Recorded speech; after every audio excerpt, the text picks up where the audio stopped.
Shalom. Shalom. Haleluya. Puji Tuhan. Pagi hari ini dengan wajah-wajah yang sangat ceria, kita umat yang diberkati Tuhan ada di tempat ini oleh karena satu perbuatan tangan Tuhan yang ajaib. Karena apa? Karena kita dipelihara oleh Tuhan, kita dijaga oleh Tuhan. Dan pagi hari ini hati kita terangkat kepada Tuhan, melewati dan mendengar berita yang sangat mengerikan. Mari kita mau mendekatkan diri kepada Tuhan. Ada bencana, ada peperangan, ada ketakutan yang mengerikan, bom dan segala macam. Tetapi kita punya pegangan yang kuat. Itulah Tuhan yang menjadi penolong yang setia. Dia pribadi yang sangat setia. Mari kita mau angkat hati, kita katakan kepada Tuhan, terima kasih buat semuanya. Kita tidak akan takut karena bersama Tuhan. Kita mau tunduk seketika untuk mengucap syukur kepada Tuhan. Allah Bapa kami yang ada di dalam surga, hati kami penuh ucapan syukur kepada-Mu ya Tuhan. Oleh karena pertolongan dan kebaikan-Mu, Engkau membawa kami pagi hari ini Tuhan, dengan kekuatan yang daripada Tuhan. Kalau kami boleh melewati hari-hari hidup kami, segala musim hidup kami boleh diberi kekuatan oleh Tuhan, dan kami boleh bertahan untuk mengiring Tuhan. Itu karena berkat anugerah Tuhan. Kami serahkan hidup kami dalam tangan-Mu. Amat terlebih pagi hari ini kami serahkan ibadah kami hanya kepada Tuhan. Biarlah menjadi berkat. Ibadah kami boleh diberkati, dan kami boleh membawa damai sejahtera yang daripada Tuhan. Kami boleh tetap setia dan mendekatkan diri kepada Tuhan, karena kami punya Tuhan pribadi dan penolong yang setia. Terima kasih buat segala-galanya Tuhan. Ini kami Tuhan, ibadah kami dari awal sampai pertengahan, sampai akhirnya, biar jadi menurut kehendak-Mu. Memakai setiap kami yang hadir, yang melayani Engkau, dari musik, pinjam pujian, pembawa doa, bahkan juga Tuhan yang akan melayani singers, LCD dan pembawa firman-Mu nanti Tuhan. Semua diurapi oleh Tuhan, dan berkat Tuhan yang menjadi bagian kami akan menjadi kesaksian hidup bahwa Tuhan bersama dengan kami. Terima kasih Tuhan, ini doa kami. Kami alaskan ibadah kami dalam nama Tuhan Yesus, Juru Selamat kekasih jiwa kami. Haleluya. Amin. Saudara-saudara, kita punya penolong yang setia. Mari kita mengungkapkan pujian kita dengan mengangkat suara kepadanya. Amin, amin.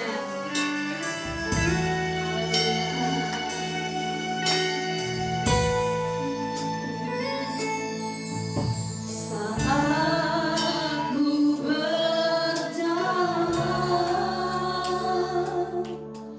kasih-Mu menerangilah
patutku karena ada pertolongan Tuhan.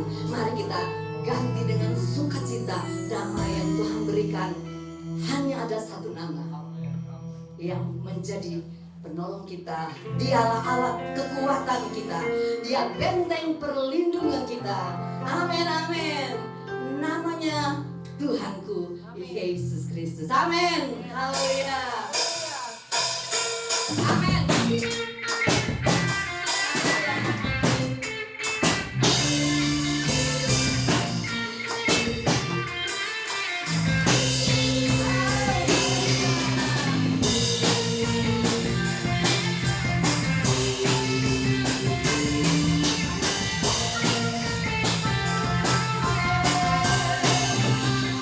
Namanya Tuhanku, benar yang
dalam nama Tuhan Yesus Kristus, kita dapat kembali beribadah.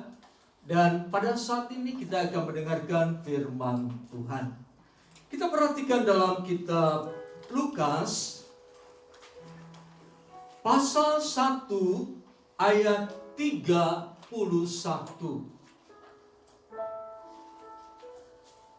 Kita baca bersama-sama dalam kitab Lukas pasal 1 ayat 31. Saya akan hitung mundur. 3, 2, 1. Sesungguhnya engkau akan mengandung dan akan melahirkan seorang anak laki-laki, dan hendaklah engkau menamai dia Yesus. Satu kali lagi. Sesungguhnya engkau akan mengandung dan akan melahirkan seorang anak laki-laki, dan hendaklah engkau menamai dia Yesus. Kita perhatikan apa yang disebut dengan nama Yesus.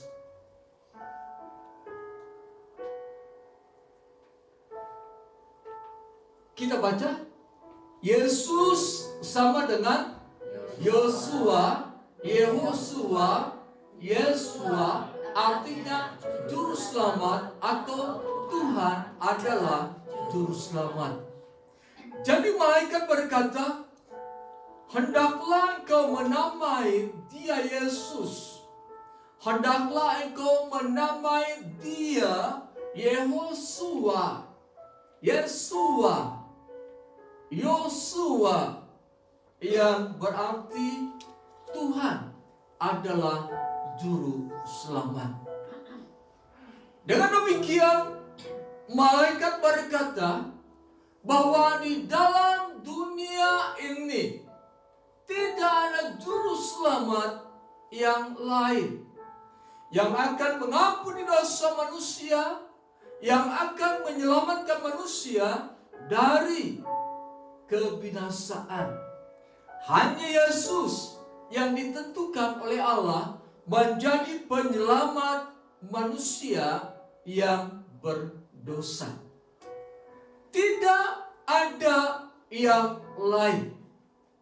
Kalau dikatakan Tuhan adalah juru selamat atau Tuhan juru selamat, artinya hanya Dia saja yang bisa menyelamatkan. Tidak ada orang lain. Tidak ada sembahan-sembahan yang lain yang bisa menyelamatkan manusia. Hanya satu di bumi ini, yaitu Yesus. Saudara yang kasih dalam nama Yesus Kristus, kata Yesus juga identik dengan kata Mesias. Kita perhatikan di layar ini. Mesias, kita baca sama-sama. 1, 2, 3. Mesias yang diurapi, atau Kristus, orang yang diurapi Allah, yang diperuntukkannya menjadi raja atas kerajaan keselamatan dan damai yang dinanti-nantikan orang. Perkataan Yosua, Yesus, Yehosua itu selalu diikuti dengan kata Mesias, yang berarti yang diurapi atau Kristus. Nah, kalau Yesus adalah yang diurapi, berarti Yesus diperuntukkan oleh Allah sebagai orang yang secara khusus dilahirkan untuk tugas tertentu, yaitu menyelamatkan manusia dari kebinasaan. Kemudian arti daripada yang diurapi berarti terlihat bahwa Yesus dipandang sebagai orang yang secara khusus dilahirkan untuk tugas tertentu. Dengan demikian, tidak ada orang yang ditunjuk oleh Allah untuk melakukan tugas penyelamatan di dalam dunia ini hanya Yesus yang ditunjuk. Di dalam Kisah Rasul pasal 4 ayat 12, di kolong langit ini tidak ada nama lain yang olehnya kamu memperoleh keselamatan.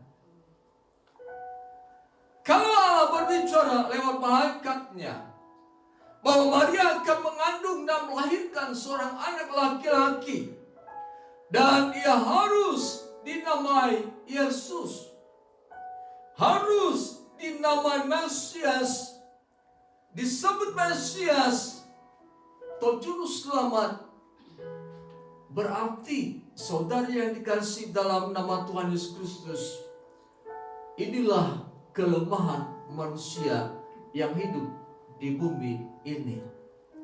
Manusia tidak bisa menyelamatkan dirinya sendiri dari murka Allah. Manusia tidak bisa menghapus dosanya. Manusia tidak bisa menghilangkan dosa dan segala perbuatan yang dia perbuat.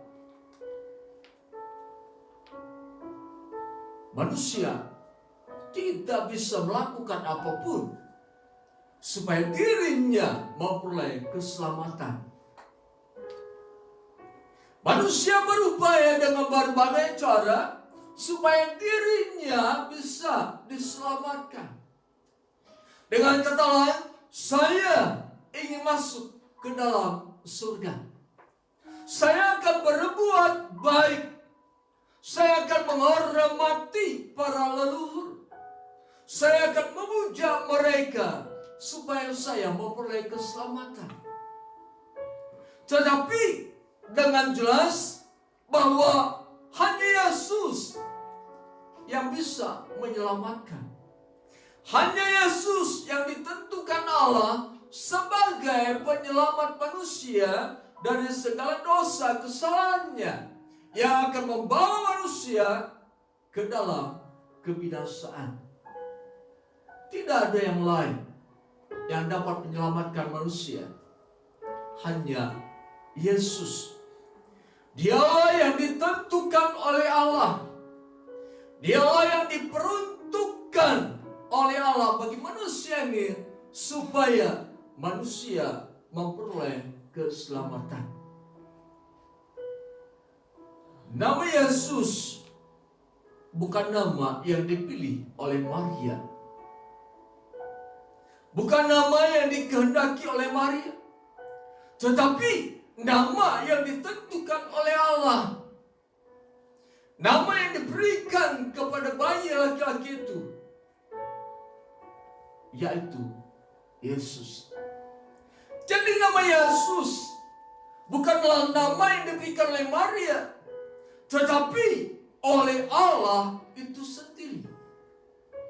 Kalau nama Yesus berasal dari Allah, berarti Yesus bukanlah ada sejak dia dikandung oleh Maria. Sebelum dikandung oleh Maria, Yesus sudah ada. Sebelum dunia diciptakan, Yesus sudah ada. Kalau kita perhatikan dalam Lukas pasal 1 ayat 26 sampai dengan 38. Di sini kita melihat bahwa Allah menyuruh malaikat Gabriel pergi ke sebuah kota di Galilea bernama Nazaret. Inilah yang disebut dengan Allah Bapa. Kemudian kita perhatikan ayat yang ke-35. Lukas pasal 1 ayat 35. Jawab malaikat itu kepadanya, Roh Kudus akan turun atasmu, dan kuasa Allah yang Maha Tinggi akan menaungi engkau. Sebab itu anak yang akan kau lahirkan itu akan disebut Kudus, anak Allah. Jadi Yesus yang dikandung dan dilahirkan oleh Maria bukanlah pribadi bukanlah sosok manusia yang pada saat itu baru ada. Tetapi sejak dulu kala, di masa kekekalan, di masa dunia dan segala isinya belum diciptakan, Yesus telah ada. Di dalam ayat yang ke-31 dikatakan, hendaklah engkau menamai dia Yesus. Kata dia di sini diawali dengan huruf besar yang menunjukkan bahwa Yesus adalah Tuhan. Saudara yang kasih dalam nama Tuhan Yesus Kristus, jadi keselamatan akan dimiliki oleh seseorang kalau dia percaya kepada Yesus, beriman kepada Yesus. Dia akan memperoleh keselamatan itu. Keselamatan yang akan diterima oleh setiap orang yang percaya adalah satu keselamatan yang dikerjakan oleh Kristus selama dia hidup di muka bumi ini. Untuk apa? Menghapus segala dosa dan kesalahan manusia. Proses keselamatan yang diterima oleh setiap orang percaya dikerjakan oleh Yesus Kristus mulai awal dia melayani sampai dia tergantung di kayu salib. Di kayu salib itulah darah Yesus mengalir. Di kayu salib itulah darah yang kudus mengalir. Dan melalui darah itulah terjadi penebusan dosa. Imamat pasal 4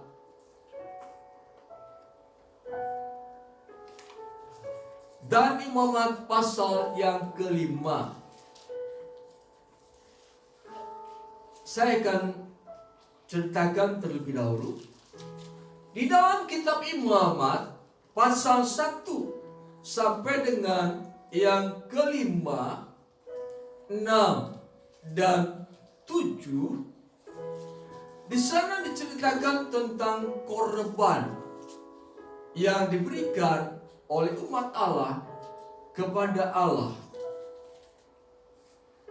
Setiap korban memiliki arti tertentu. Ada korban penghapus dosa, ada korban pengampunan, artinya seseorang yang mengorbankan seekor lembu, kambing, domba yang disembelih, darahnya itulah yang menjadikan umat yang berdosa menerima pengampunan, menerima penebusan dosa. Saudara perhatikan dalam Imamat pasal 4. Imamat pasal 4 ayat 21. Bagian yang terakhir. Itulah korban penghapus dosa untuk jemaat. Ayat 26 bagian terakhir.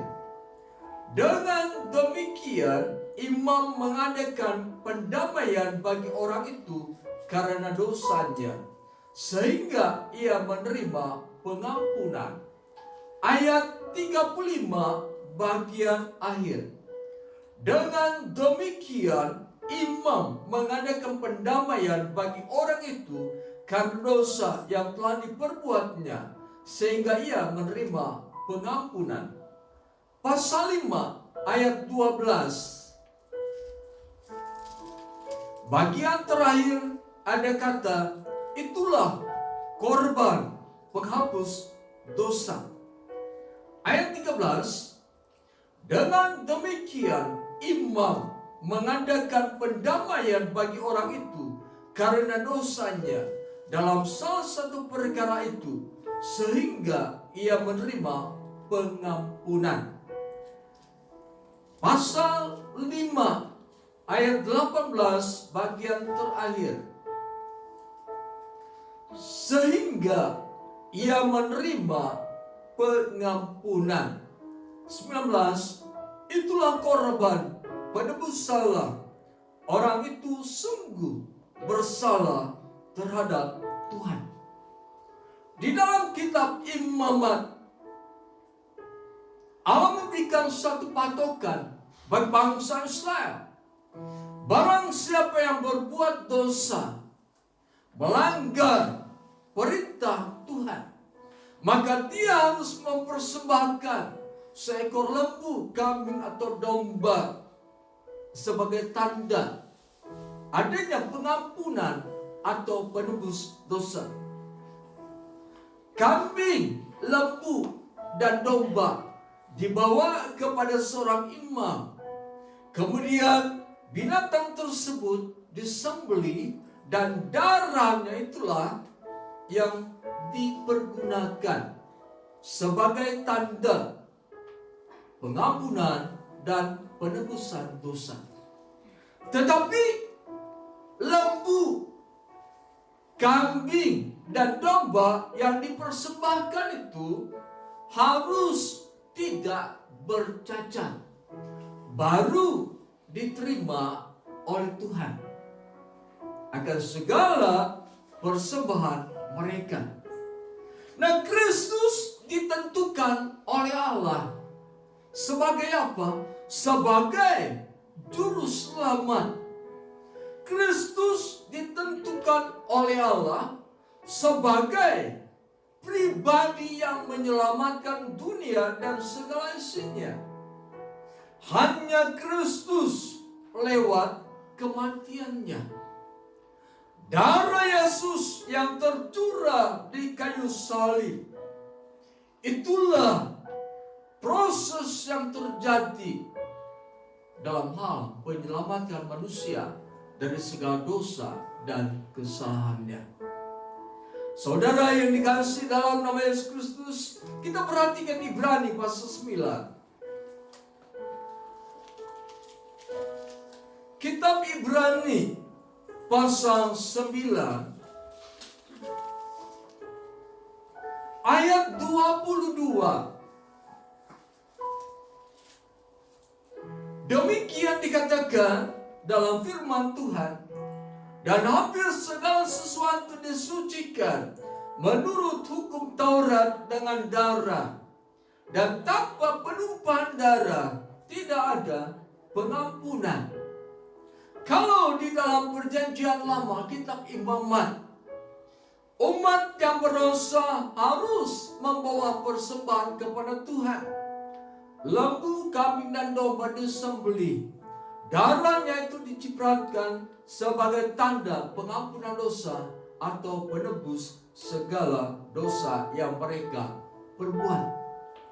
Tetapi setelah Kristus lahir, seperti yang kita baca dalam kitab Lukas pasal 1 tadi, maka proses pengampunan dosa, proses manusia diselamatkan bukan lewat korban lagi, bukan lewat lembu, sapi, kambing, dan domba, tetapi hanya satu yang ditunjuk oleh Allah, yaitu lewat Kristus.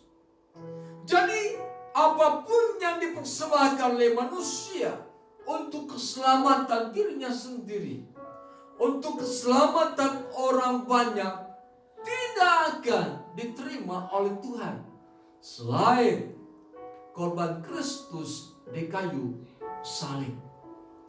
Darahnya itu yang mengalir, membasuh segala dosa dan kesalahan manusia. Nah, saudara yang kasih dalam nama Tuhan Yesus Kristus, tadi saya katakan bahwa setiap persembahan yang dibawa oleh umat supaya mendapatkan pengampunan dosa, supaya mendapatkan satu penghapusan dosa, umat harus membawa binatang korban yang tidak bercacat celah. Kristus yang dilahirkan oleh Maria adalah sosok yang tidak bercacat celah. Mari kita perhatikan dalam Lukas pasal 1 ayat 35.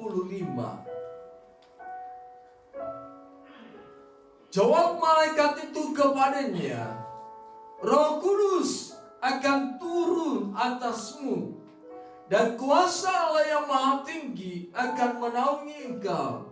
Sebab itu, anak yang akan kau lahirkan itu disebut Kudus, anak Allah. Jadi Kristus membawa dirinya, mempersembahkan kehidupannya sebagai pribadi yang kudus, tidak bercacat celah, sehingga seluruh keberadaannya, pengorbanannya diterima oleh Allah.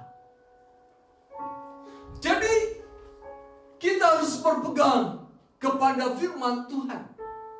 Kita harus terus mengimani firman Tuhan, bahwa hanya Yesus yang akan menyelamatkan kehidupanku. Hanya oleh Yesus aku beroleh keselamatan. Di luar itu tidak ada keselamatan. Kita perhatikan dalam kitab Efesus pasal 1. Efesus pasal 1 ayat yang ke-7. Demikian dikatakan firman Tuhan. Sebab di dalam Dia dan oleh darahnya kita beroleh penebusan, yaitu pengampunan dosa menurut kekayaan kasih karunia-Nya. Saya ulangi. Sebab di dalam Dia dan oleh darahnya kita beroleh penebusan, yaitu pengampunan dosa menurut kekayaan kasih karunia-Nya. Inilah yang Rasul Paulus katakan kepada jemaat di kota Efesus. Hai jemaat yang ada di kota Efesus, perhatikan,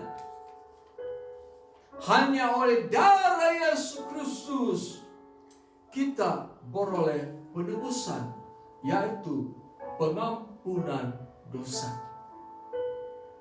Kalau seseorang sudah menerima penebusan atau pengampunan dosa, disitulah proses apa yang dimakan dengan Yesus adalah Tuhan Juru Selamatku.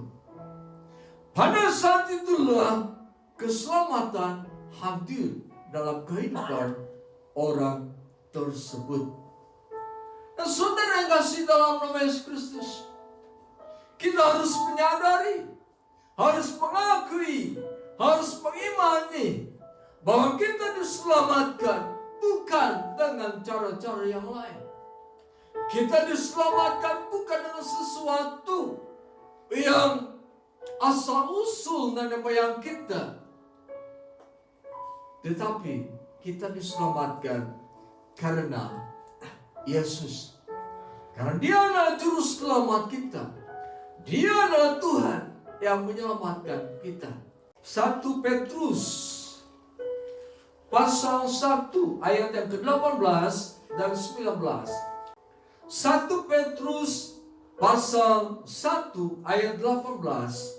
Sebab kamu tahu bahwa kamu telah ditebus dari cara hidupmu yang sia-sia, yang kamu warisi dari nenek moyangmu, itu bukan dengan barang yang fana, bukan pula dengan perak atau emas, melainkan dengan darah yang mahal, yaitu darah Kristus, yang sama seperti darah anak domba yang tak bernoda dan tak bercacat. Inilah yang dilakukan oleh Kristus terhadap kita. Bahwa kita memperoleh keselamatan bukan dari sesuatu yang tidak kita kenal, tetapi dari Kristus. Dan hanya oleh Kristus saja kita memperoleh keselamatan.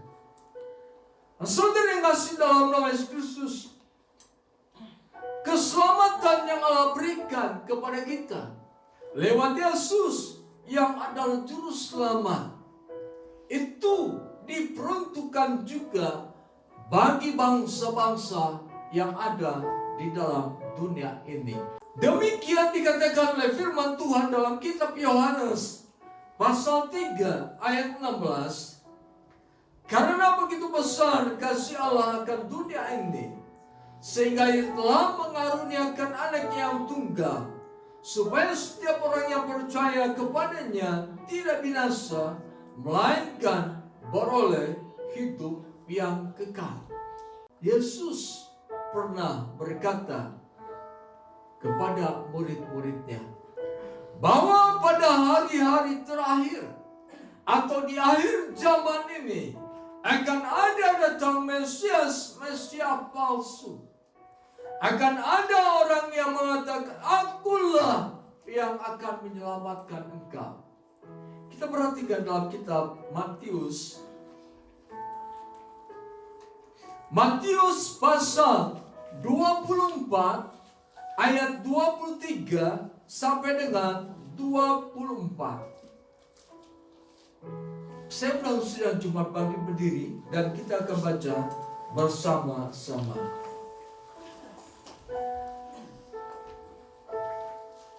Demikian dikatakan firman Tuhan. Pada waktu itu, jika orang berkata kepadamu, lihat, Mesias ada di sini, atau Mesias ada di sana, jangan kamu percaya. Sebab Mesias palsu dan nabi-nabi palsu akan muncul, dan mereka akan mengadakan tanda-tanda yang dahsyat dan mujizat-mujizat, sehingga sekiranya mungkin mereka menyesatkan orang-orang pilihan juga. Yesus memberikan peringatan kepada murid-muridnya dan kepada kita yang hidup di zaman sekarang ini. Hati-hati dengan Mesias palsu yang mengadakan tanda-tanda dan mujizat seperti yang pernah dilakukan oleh Yesus. Setan bisa melakukan keajaiban. Setan bisa melakukan mujizat. Hati-hati, jangan sampai terpedaya. Dia itu juru selamat.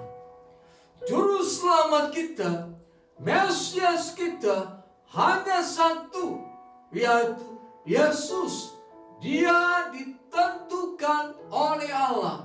Hanya Dia ditentukan oleh Allah sebagai juru selamat manusia, termasuk kita yang ada di tempat ini. Terpujilah Tuhan yang sudah memberikan keselamatan kepada kita.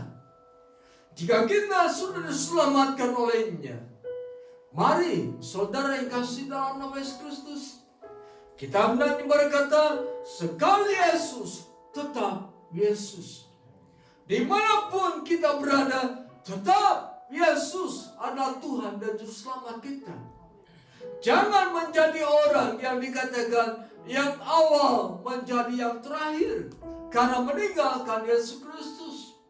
Jangan menjadi orang yang meninggalkan Yesus Kristus karena Allah tidak berkenan kepada hal yang demikian. Perhatikan cara kita hidup di dalam dunia ini. Akan selalu banyak tawaran dari dunia supaya kita meninggalkan Yesus, supaya kita tidak percaya lagi kepadanya, supaya kita berharap kepada dunia yang bisa melakukan mujizat dan tanda-tanda yang dahsyat. Jangan percaya kepada semua jika tidak ada dan tidak merasakan nama Yesus Kristus.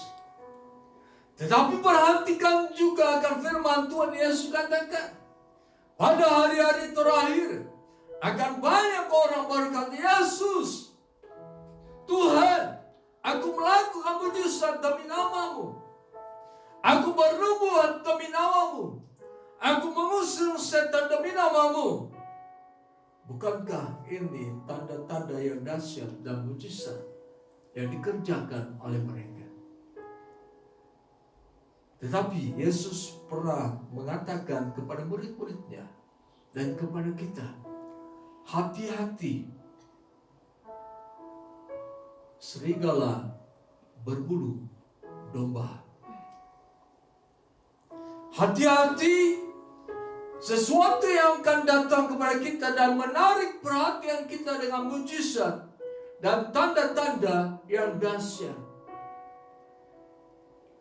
Sebab belum tentu itu dari Tuhan, Mesias yang sesungguhnya. Oleh sebab itu, saudara yang kasih dalam nama Yesus Kristus, biarlah kita terus tetap tinggal di dalam Tuhan. Hanya Dialah Kristus Juru Selamat kita. Hanya Dialah Tuhan keselamatan kita. Tidak ada yang lain. Sekali Yesus, tetap Yesus. Bagi mereka yang terhilang, bagi mereka yang tersesat, bagi mereka yang sudah undur dari Tuhan, kembalilah kepada Tuhan. Hanya Dia Juru Selamat kita. Dialah Tuhan yang sudah mati bagi kita, menyelamatkan kita. Tetapi Dia juga, selain Dia sudah mati bagi kita, Dia pun juga adalah Tuhan yang hidup. Tuhan yang hidup untuk kepentingan kita yang hidup di dalam bumi ini. Dia menjadi gembala yang baik bagi kita. Dia menjadi sahabat kita. Dia menjadi kekasih kita. Jika dunia mengatakan tahun 2023, 2024 akan berada dalam masa-masa yang suram, tetapi bagi orang yang tetap tinggal di dalam Kristus, yang tinggal dalam kerajaan yang tidak tergoncangkan, tidak akan terpengaruh oleh tahun-tahun suram tersebut. Karena apa? Berada dalam kerajaan Allah, berada dalam kerajaan yang tidak tergoncangkan. Kiri kanan kita bisa rebah dalam masa yang suram, tetapi kita yang di dalam Tuhan tidak akan rebah. Karena apa? Dia adalah Juru Selamat kita. Puji Tuhan. Sebentar hanya musik yang mengalun, dan kita semua jemaat berdoa, minta kekuatan dari Tuhan, supaya kita dapat berkata, sekali Yesus, tetap Yesus. Tidak tergoncangkan oleh keadaan dunia di masa-masa yang suram ini. Haleluya.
Sebentar Ibu Dede berdoa.